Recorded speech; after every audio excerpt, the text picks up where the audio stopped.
Hi friends, welcome to Relax Recipes.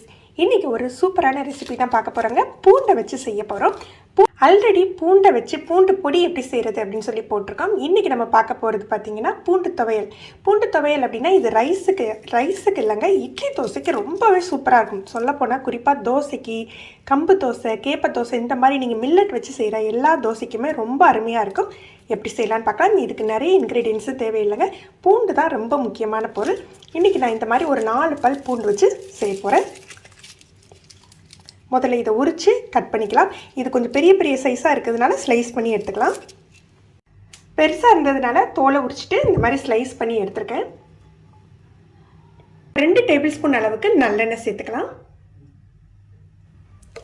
இந்த துவையலுக்கு தாளிப்பெல்லாம் கிடையாதுங்க, முதல்ல சேர்க்குற எண்ணெய் தான், அதனால் நல்லெண்ணெயே சேர்த்துக்கலாம்.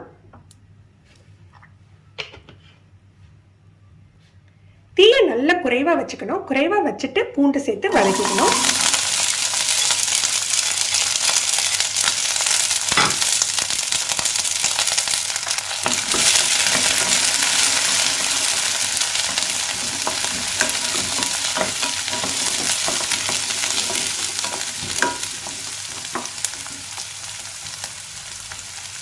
பூண்டு நல்லா உள்ளேயும் பொரிஞ்சு வெளியிலையும் பொன்முருவலாக ஆகணும். நம்ம ஃப்ளேமை கூட்டி வச்சுட்டோன்னா டக்குன்னு கலர் மட்டும் சேஞ்ச் ஆகிடும். அதனால் குறைஞ்ச தீயில் வச்சுட்டாங்க இதை வதக்கணும்.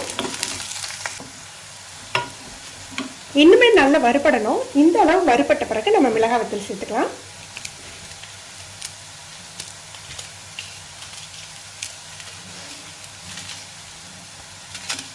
ஒரு 6-7 வத்தல் உங்களுக்கு காரத்துக்கு தகுந்தாப்புல சேர்த்துக்கோங்க.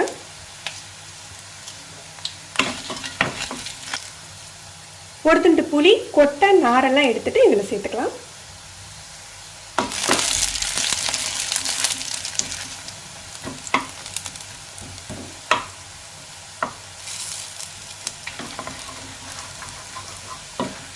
பூண்டு நல்லா வெந்துட்டு இந்த மாதிரி பொன்முருவலாக வறுத்தாதான் ரொம்ப நேரத்துக்கு உங்களுக்கு கெட்டு போகாமல் இருக்கும்.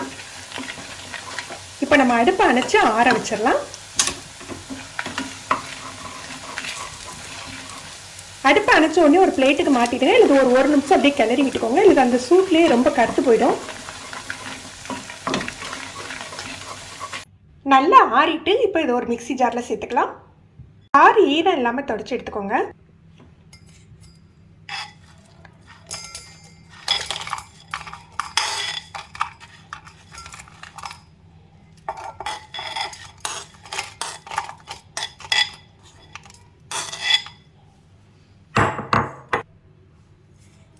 தேவையான அளவுக்கு உப்பு சேர்த்துக்கலாம்.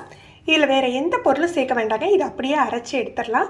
தண்ணி எதுவுமே சேர்க்கக்கூடாது. இந்த மாதிரி சேர்த்துட்டு நம்ம நல்லெண்ணெய் மிக்ஸ் பண்ணி வச்சா 2-3 நாளைக்கு வெளியில் வச்சாலே உங்களுக்கு கெட்டு போகாது. ஃப்ரிட்ஜில் நீங்கள் 1 வாரம் வரைக்கும் கூட வச்சுக்கலாம். இப்போ நான் அரைச்சிட்டு உங்களுக்கு காட்டுறேன். இந்த மாதிரி அரைப்பட்டிருக்கு. இதில் தண்ணி எதுவும் சேர்க்கக்கூடாது. நம்ம நல்லெண்ணெய் மிக்ஸ் பண்ணிக்கலாம். 1 ஸ்பூன் நல்லெண்ணெய் இதோடய சேர்த்து நம்ம ஒரு மிக்ஸ் பண்ணி அரைச்சி எடுத்துடலாம்.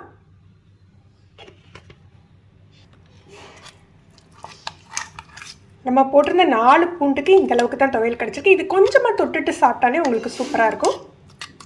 ஃப்ரெண்ட்ஸ், நீங்களே இந்த ரெசிபி ட்ரை பண்ணி பாருங்கள். எப்படி இருந்ததுன்னு கமெண்ட் பண்ணுங்கள். இந்த வீடியோ உங்களுக்கு பிடிச்சிருந்ததுன்னா மறக்காமல் லைக் பண்ணி ஷேர் பண்ணுங்கள். நீங்கள் நம்ம சேனலுக்கு புதுசுன்னா ரிலாக்ஸ் ரெசிபி சப்ஸ்கிரைப் பண்ணிக்கோங்க. கீழே உள்ள பெல் பட்டனில் ஆல் செலக்ட் பண்ணி வச்சுக்கிட்டிங்கன்னா நம்ம சேனலில் வீடியோக்கள் போட்ட உடனே உங்களுக்கு நோட்டிஃபிகேஷன் கிடைக்கும். நீங்கள் உடனே பார்க்கலாம். தேங்க்யூ.